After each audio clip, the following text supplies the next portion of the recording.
Now move on to policy number 5, and this ties in with please hold for last month, where Tony Dunlop and I hope that you're listening again, Tony. Last time asking about guys not having a remastered printing. And here is the intel on the cost that I had Rolly get from Studio Press and provide for me. It's there's Cerebus and Foreman Void and guys, but we're just going to deal with guys right now, and we're just going to deal with one copy of guys, one at a time. If we're printing 1 to 49 copies, the cost is $68.48 Canadian plus harmonized sales tax. 50 copies, it drops from $68.48, which is, by the way, about $48 US for one at a time. 50 copies, it drops from there to $22.34 per copy, plus the harmonized sales tax, which Aardvark Vanaheim gets back. As a company, we get refunded the harmonized sales tax every quarter. So we have to pay it, but we get it back. 100 copies, $17.19. 250 copies, $12.28. So unlikely as it may seem, we're in the same strange situation with Diamond Comic Distributors, where the last time I got a check from Diamond was in May, and they've owed on an invoice. They're starting to get up around 45 days, 60 days, and contacted Eddie and went, can we send this by electronic transfer to Aardvark Vanaheim? And it's like, no, do what you've been told to do. Cut a check, FedEx it so that it's not getting caught in the mail strike. So unlikely as it would be if Diamond suddenly goes, we haven't had guys as a trade paperback for, it's got to be going back 2.5 years, 3 years here. What do you say we order 50 copies of? And what's that going to cost us? Well, okay, you do the math, because it's got a Aardvark Vanaheim has to make something more than $22.34 because that lost.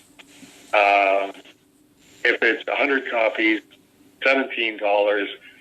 I know Diamond doesn't work that way, but I'm sorry, it's 2024. I think we're going to have to start doing things differently. I can't just say, okay, I have no idea how many of these you're going to take, but I'm going to solicit at a price of $40 US, and look at this, you're only ordering 8 copies, and it takes me 3 months to find that out. We got to find another way to do this. So finishing off our policy section, Tony wins the special Christmas, I didn't even say swordfish prize, a one-of-a-kind remastered guise with unannounced bells and whistles. When he receives his package, we'll let him give an unsolicited thumbs up or thumbs down to, would this be worth $100 US dollars to you to get the same thing that Tony Dunlop will be getting, that is.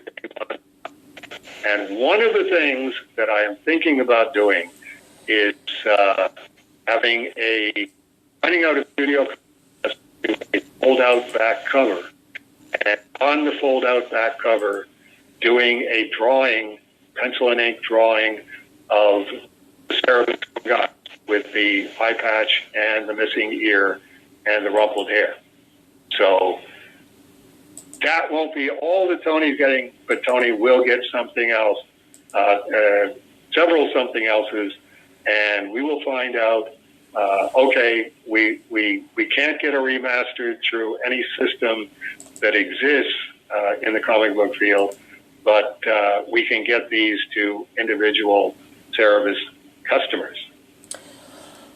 Okay. Oh boy. That's 7:30, so that was 45 minutes for just the policy section. Okay, I'm going to make this as quick as possible. Remember how I said I gatekeep, but I don't really gatekeep? I was going to send this up separately because on the post for last month's Please Hold, Michael R. commented that he said, "Hi Matt, I wouldn't mind paying $75 for remastered guys in a small print run signed and numbered. I wouldn't mind paying a little more for a remarked copy either." And then JLH, which is probably Jesse Lee Herndon, said seconded. And then Tony Dunlop checked in with, "Well, thanks for the detailed response, both of you. I only asked specifically about Guys because it's the only volume that is highlighted in green on Cerebus downloads, indicating that it has been remastered, which has not seen a remastered print volume. If they have all been remastered, my first choice would be Melmoth, but I'll gladly pay 75 clams for either in the same remastered paper quality editions that we've seen with the other volumes." There you go. I have to interject there that that gets into extreme specializations because this is being printed at Studio Comics Press, and the remastered capital R remastered editions were printed at Marquee on their sheet-fed press. And the problem there is it's nice to do sheet-fed press. It's definitely Sean Robinson's preference as the remastered guy. But you have to do a large enough quantity to go through Marquee.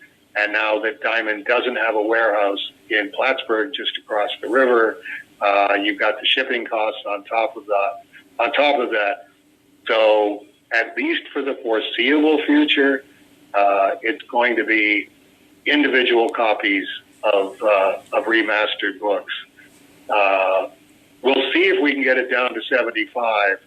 The Canadian dollar is tanking at this point because President-elect Trump has announced on Truth Social that there will be 25% tariffs on anything coming from Mexico or Canada into the United States. So the markets are now at the point of going, is this just his opening gambit? Is this the art of the deal? Or is this actually going to happen? As he says, on day one, January 20th, this will be one of the things that he signs saying anything that you're getting from Canada, you're going to pay another 25%. Canadians are going to pay 25% on top of it for shipping it here. Or Americans are going to pay it because the Canadians are passing on the 25% grief. And we're now still cutting interest rates. The Bank of Canada is cutting interest rates while the Fed is going. I'm not sure that we want to do that at the pace that we were doing it. We gave you 50 points, and I don't think we want to visit that again. So the gap between what Canadian financial institutions are paying in interest is getting smaller, and what Americans are paying is getting are charging is getting bigger, and the result is always an abused Canadian currency, which is good news for Cerebus fans. It's down at 71 cents U.S. and that's just the official rate. They will be betting probably 4 cents the other way, all the way down to 67 cents U.S. And the experts that I agree with tend to be saying there's just dead air under the Canadian dollar. There is nothing that's going to shore it up. Anybody's guess. The largest that the gap got to in terms of how much the Canadian dollar was worth relative to the U.S. dollar was when the lockdown started in March 2020. That day, I was depositing a check, and the Canadian dollar had dropped to 50 cents U.S. Countries, when they're going, we're really in an emergency here, devalue their currencies to try and. I don't think the Trudeau government is a devaluing kind of group, but that's always an option too. So each time that happens, 90% of Cerebus fandom is going to be going, wait a minute, I'm getting it for how much? You're getting it for pretty cheap because I'm still paying bills in Canadian dollars, but you're paying me in U.S. dollars. So to everybody in Canada, I look like I'm flying